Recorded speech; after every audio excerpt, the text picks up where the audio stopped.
On stage, Attorney Liza Araneta Marcos, Ferdinand Alexander Sandro Marcos, Joseph Simon Marcos, and William Vincent Marcos to witness the oath taking.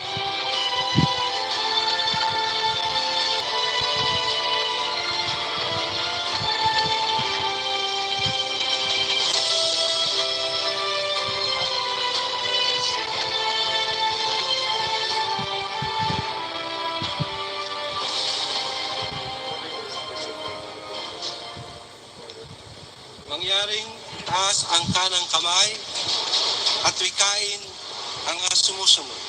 Ako, si Ferdinand Romualdez Marcos ay mataimtim na nanunumpa. Natutuparin ko ng buong katapatan at sigasig.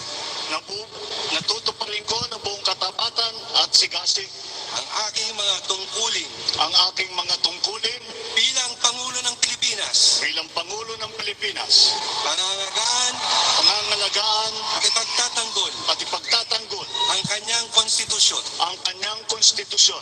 Ipatutupad ang mga batas nito. Ipapatupad ang mga batas nito, Magiging makatarungan sa bawat tao. magiging makatarungan sa bawat tao, At itatalaga ang aking sarili at itatalaga ang aking sarili sa paglilingkod sa bansa. sa paglilingkod sa bansa. Kasi nawa ako ng Diyos. Kasinawan ako ng Diyos. Congratulations, Mr. Maraming President. salamat.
Excellencies, ladies and gentlemen, the President of the Republic of the Philippines, President Ferdinand Romualdez Marcos Jr.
His Excellency David Hurley, the esteemed members of the Diplomatic Corps, Vice President Sara Duterte,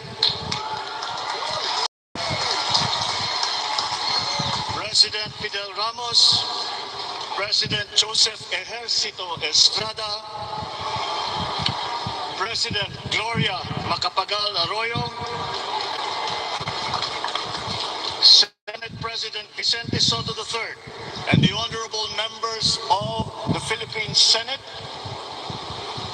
House Speaker Lord Alan J. Velasco, and the honorable members of the House of Representatives, Chief Justice Alexander Gesmundo, and the honorable justices of the Supreme Court, of course, First Lady Liza Araneta, and my children, Alexander, Sandro, Simon, and Vincent. I cannot proceed without a special greeting, of course, to the former First Lady Imelda Romualdez Marcos.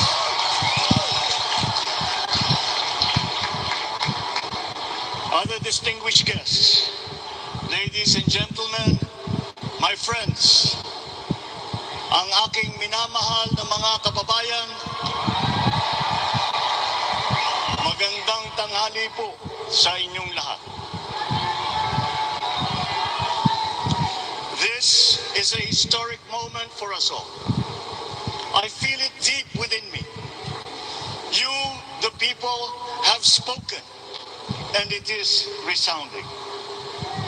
When my call for unity started to resonate with you, it did so because it echoed your yearnings, mirrored your sentiments, and expressed your hopes for family, for country, and for a better future.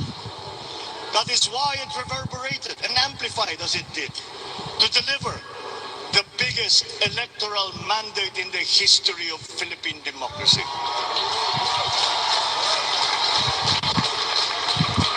By your vote, you rejected the politics of division. I offended none of my rivals in this campaign. I listened instead to what they were saying. And I saw little incompatibility with my own ideas about jobs, fair wages, personal safety, and national strength, and ending want in a land of plenty. I believe that if we but focus on the work at hand and the work that will come to hand, we will go very far under my watch. You believe that too. At pinakinggan ko ang tinig ninyo na ang sinisigaw ay pagkakaisa, pagkakaisa, pagkakaisa. We will go farther together than against each other, pushing forward, not pulling each other back, out of fear, out of a misplaced sense of weakness. But we are the furthest from weak. The Filipino diaspora flourishes even in the most inhospitable climes, where they are valued for their quality. The changes we seek will benefit all and will shortchange no one. I was not the instrument of change. You were that. You made it happen. I am now. You picked me to be your servant, to enable changes to benefit all. I fully understand the gravity of the responsibility that you've put on my shoulders. I do not take it lightly, but I am ready for the task. I will need your help. I want to rely on it. But rest assured, I do not predicate success on the wide cooperation that's needed. I will get it done. I once knew a man who saw what little had been achieved since independence in a land of people with the greatest potential for achievement. And yet, they were poor. But he got it done. Sometimes with the needed support, sometimes without. So will it with his son. You will get no excuses from me.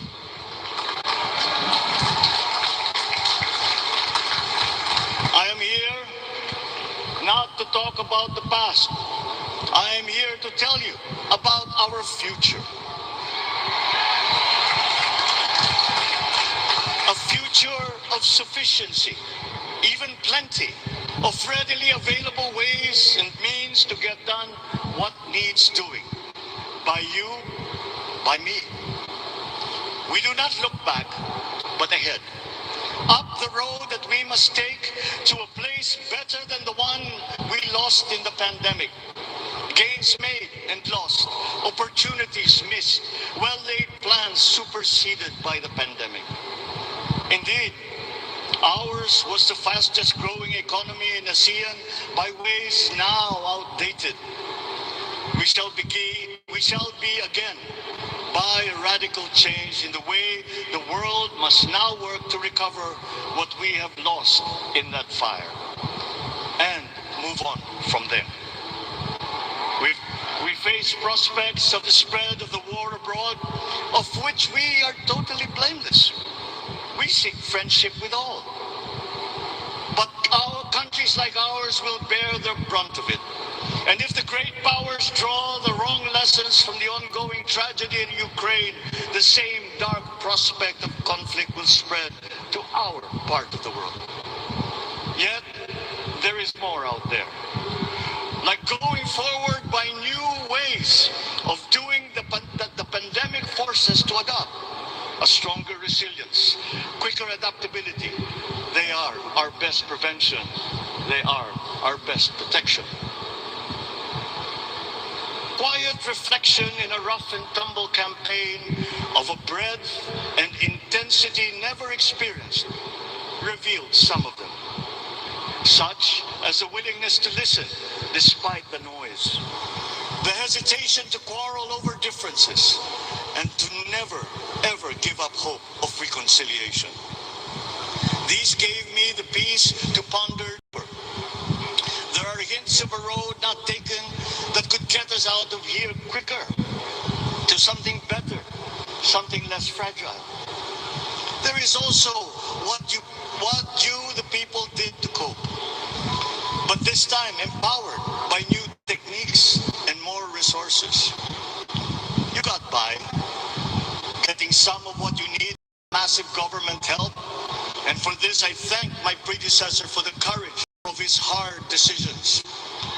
But there is a way to put more means and choices in your hands.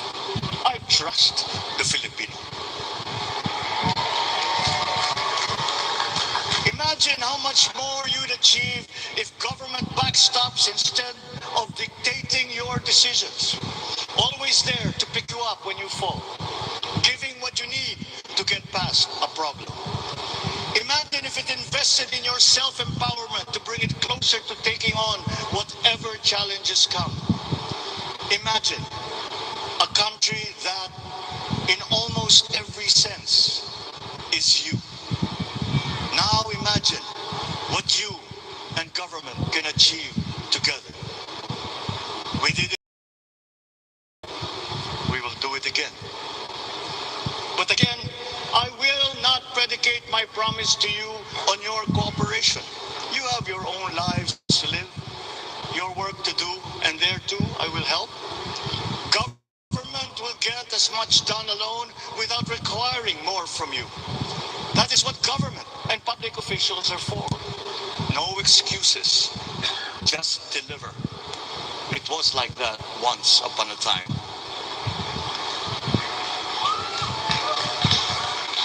I did not talk much in this campaign.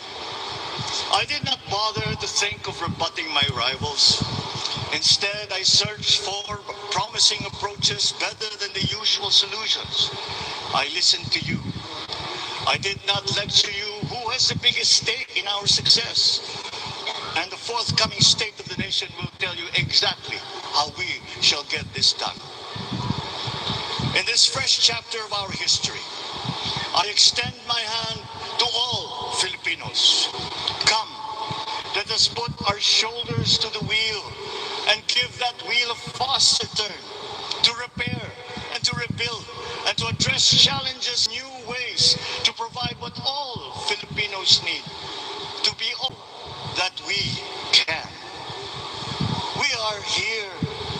repair a house divided, to make it whole, and to stand strong again in the Bayanihan way, expressive of our nature as Filipinos. We shall seek, not scorn dialogue. Listen respectfully to contrary views. Be open to suggestions coming from hard thinking and unsparing judgment. But always from us, Filipinos. We can trust no one else when it comes to what is best for us. Past history has often proven that. Solutions from outside divided us. None deepened our understanding. They were always at our expense. Never forget, we are Filipinos. One nation, one republic, indivisible. We resisted and never failed to defeat foreign attempts to break up our country in my father's watch. His strongest critics have conceded that. So let us all be part of the solution that we choose. In that lies the power to get it done. Always be open to differing views, but ever united in our chosen goal. Never hesitating to change it, should it prove wanting. That is how agile, resilient republics are made. Our future we decide today. Yesterday cannot make that decision anymore, nor can tomorrow delay it. The sooner we start, the surer and quicker the prospect of achieving our future. These are troubling times. What's happening to others can happen to us, but it will not. We see what's happening. We are witness to how it is being stopped, and we have seen the glory that crowns struggle against all odds. Giving up is not an option. We've been through times of bitter division, but united, we came through to this when it shall begin again, but better. The campaigns I've run have taken me here where I stand today. I listened to you, and this is what I have heard. We all want peace in our land. You and your children want a good chance at a better life in a safer, more prosperous country. All that is within reach of a hard-working, warm, and giving race. Your dreams are mine. Pangarap nyo ay pangarap ko. How can we make them come true? How can we do it together? But I will take it as far as anyone with the same faith and commitment can, as if it depended entirely on himself. Sa pangarap na maging mapayapa ang ating bansa, ang pangarap nyo ay pangarap ko. Sa pangarap na maging maunlad ang ating bansa, ang pangarap nyo ay pangarap ko. At sa pangarap na maging mas masinang ang kinabukasan natin at ng ating mga anak, ang pangarap nyo ay pangarap ko. We are presently drawing up a comprehensive, all-inclusive plan for economic transformation. We will build back better by doing things in light of the experiences that we have had, both good and bad. It doesn't matter. No looking back in anger or nostalgia. In the road ahead, the immediate months will be rough, but I will walk that road with you. The pandemic ravaged bigger economies than ours. The virus is not the only thing to blame. What had been well built was torn down. We will build it back better. The role of agriculture cries for the urgent attention that its neglect and misdirection now demands. Food self-sufficiency has been the key promise of every administration. None but one delivered. There were inherent defects in the old ways and in recent ways too. The trade policy of competitive advantage made the case that when it comes to food sufficiency, a country should not produce, but import what other countries make more of and sell cheapest. Then came Ukraine. The most vulnerable when it comes to food are the countries furthest away from the conflict, those bearing no blame for provoking it. Yet they face the biggest risk of starvation. If financial aid is poured into them, though it never is, there is nothing to buy. Food is not just a trade commodity. Without it, people weaken and die. Societies come apart. It is more than a livelihood. It is an existential imperative and a moral one. An agriculture damaged and diminished by unfair competition will have a harder time, or will have no prospects at all of recovering. Food sufficiency must get the preferential treatment the richest free trade countries always gave their agricultural sectors. Their policy boils down to don't do as we do what we tell you to. I am giving that policy the most serious thought if it doesn't change or make more allowances for emergencies with long-term effects. The parallel problem in our energy supply. Sufficient fossil fuel-free technology for whole economies has yet to be invented. And it is not seriously tried by rich countries. Again, consider the response of the richest countries to the war in Ukraine. But surely, a free world awash with oil can assure supplies. Or we will find a way. We are not far from oil and gas reserves that have already been developed. What we teach in our schools, the materials used must be rethought. I am not talking about history.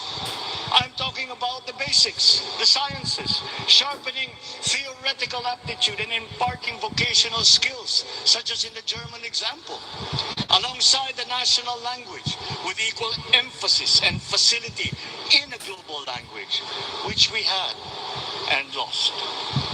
Let us give OFWs all the advantages we can for them to survive and to thrive. Our teachers from elementary up are heroes fighting ignorance with poor paper weapons. We are condemning the future of our race to menial occupations abroad. Then they are exploited by traffickers. Once we had an education system that prepared coming generations for more and better jobs. There is hope for a comeback. Vice President and soon-to-be Secretary of Education, Sara Duterte Carpio, will fit that mission to a T. We won't be caught unprepared, under-equipped, and understaffed to fight the next pandemic. To start with, we never got over the pandemic of poor, if any, free public health. The last major upgrade of a public health system, exemplified by the resources poured into PGH, predates the current shambles by 3 generations. Our nurses are the best in the world. They acquitted themselves with the highest distinction abroad, having suffered even the highest casualties. With the same exemplary dedication at home, they just got by. They are out there because we cannot pay them for the same risk and workload that we have back here. There will be changes starting tomorrow. I am confident because I have an OPLE in my cabinet. There were shortcomings in the COVID response. We will fix them out in the open. No more secrets in public health. Remember, I speak from experience. I was among the first to get COVID. It was not a walk in the park. My father built more and better roads, produced more rice than all administrations before his. President Rodrigo Roa Duterte built more and better than all the administrations succeeding my father's. Much has been built, and so well, that the economic dogma of dispersing industry to develop the least likely places has been upturned. Development was brought to them. Investors are now setting up industries along the promising routes built. And yet, the potential of this country is not exhausted. Following these giant steps, we will continue to build. I will complete on schedule the projects that have been started. I'm not interested in taking credit. I want to build on success that's already happening. We will be presenting the public with a comprehensive infrastructure plan. 6 years could be just about enough time. No part of our country will be neglected. Progress will be made wherever there are Filipinos, so no investment is wasted. The recovery of Philippine tourism with its emphasis on accessing nature's beauty, I am sure will exceed expectations. And bigger is not always better, but there's something to be said for economies of scale. And yet the country invites investments in fast-rising industries with quick returns and inflicts irreparable damage for future generations. We have yet to see large-scale practical solutions to pollution, though some are beginning to emerge. But there are tried and proven new ways of mitigation. Blades have been turning over the sand dunes of Ilocos Norte, harnessing a power all around, but unseen, long before this day. I built them. The rich world talks a great deal, but does a lot less about it than those with much less, but who suffer more death and destruction from climate change and lack of adaptation. We will look to our partners and friends to help the Philippines, who, despite having a very small carbon footprint, is at the highest